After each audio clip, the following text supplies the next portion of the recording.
Assalamualaikum warahmatullahi wabarakatuh. Di sini saya akan membawakan presentasi mengenai agenda 2 nilai-nilai dasar PNS yang terdiri dari akuntabilitas dan nasionalisme.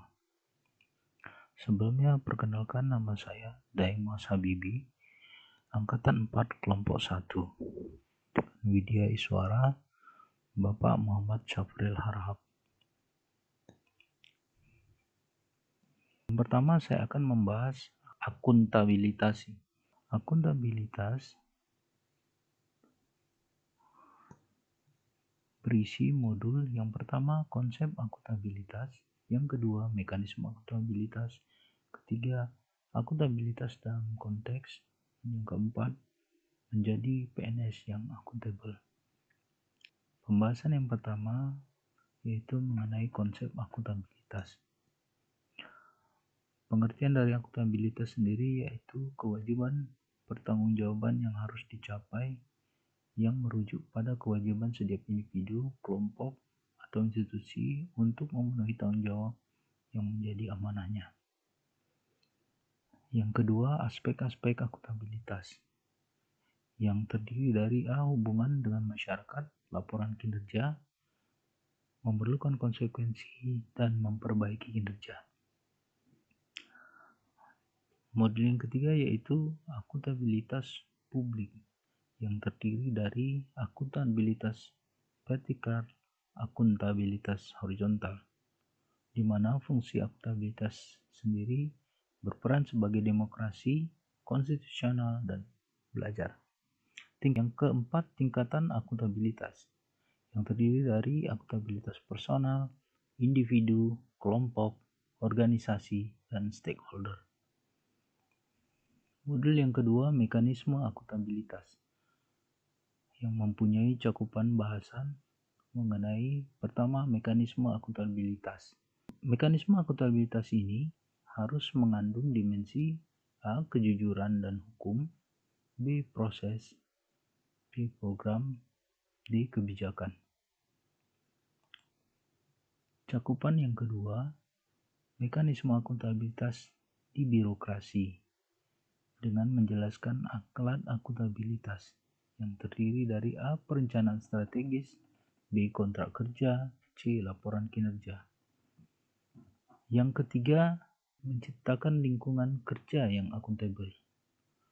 Diperlukan sikap A. Kepemimpinan, B. Transparansi, C. Integritas, D. Tanggung jawab, E. Keadilan, F. Kepercayaan, G. Keseimbangan, H. Kejelasan, dan I. Konsistensi. Yang keempat, framework akuntabilitas. Framework akuntabilitas ini terdiri dari penentuan tujuan dan tanggung jawab. B. Rencana apa yang akan dilakukan untuk mencapai tujuan. C. Lakukan implementasi monitoring kemajuan. D. Berikan laporan secara lengkap. E. Berikan evaluasi dan masukan perbaikan. Framework akuntabilitas sendiri merupakan satu kesatuan tahapan pelaksanaan dan tidak boleh dipisahkan. Modul yang ketiga yaitu akuntabilitas dalam konteks yang mempunyai cakupan pertama, transparansi dan akses informasi. Di mana transparansi dan akses informasi ini sendiri sesuai dengan keterbukaan informasi publik sesuai dengan pasal 3 Undang-Undang Nomor 14 Tahun 2008 yang terdiri dari 7 ayat. Yang kedua, praktek kecurangan dan perilaku korup. Dalam hal ini bisa terjadi karena insentif atau desakan, sikap atau rasionalisasi.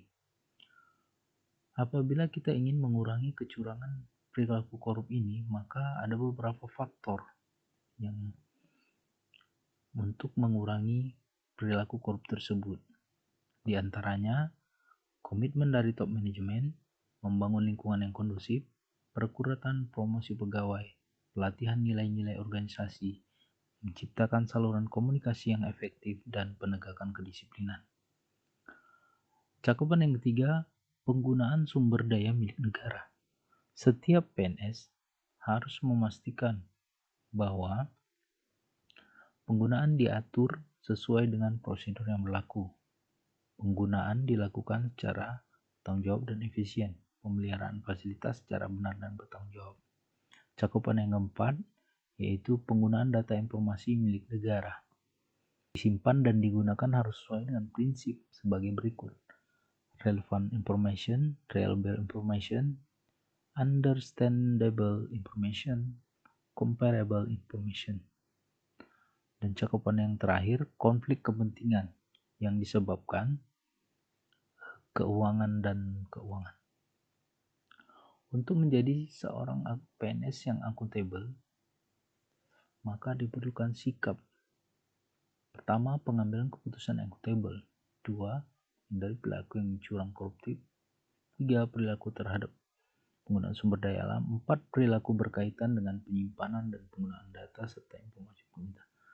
5, perilaku berkaitan dengan konflik kepentingan. Dan keenam, pengambilan keputusan. Untuk pembahasan yang kedua yaitu nasionalisme. Penerapan nilai-nilai nasionalisme diharapkan ASN mampu menerapkan nilai-nilai nasionalisme Pancasila, di mana ASN yang memahami dan memiliki kesadaran mengimplementasikan nilai-nilai Pancasila dalam pelaksanaan tugasnya. Penerapannya sesuai dengan sila pertama, kedua, ketiga, keempat, dan kelima. ASN sebagai pelaksana kebijakan publik, pelayan publik, dan pererat dan pemersatu bangsa, di mana di sini ASN yang diharapkan mampu mengaktualisasikan wawasan kebangsaan, jiwa nasionalisme, dan dalam menjalankan profesinya sebagai pelaksana, pelayan publik, dan pererat serta pemersatu bangsa yang berintegritas. Yang terakhir, ASN harus memiliki nasionalisme yang kuat. Caranya dengan mengaktualisasi, memahami, menghayati, dan mampu mengamalkan nilai-nilai penting mengenai nasionalisme Pancasila. Sekian presentasi isi modul akuntabilitas dan nasionalisme.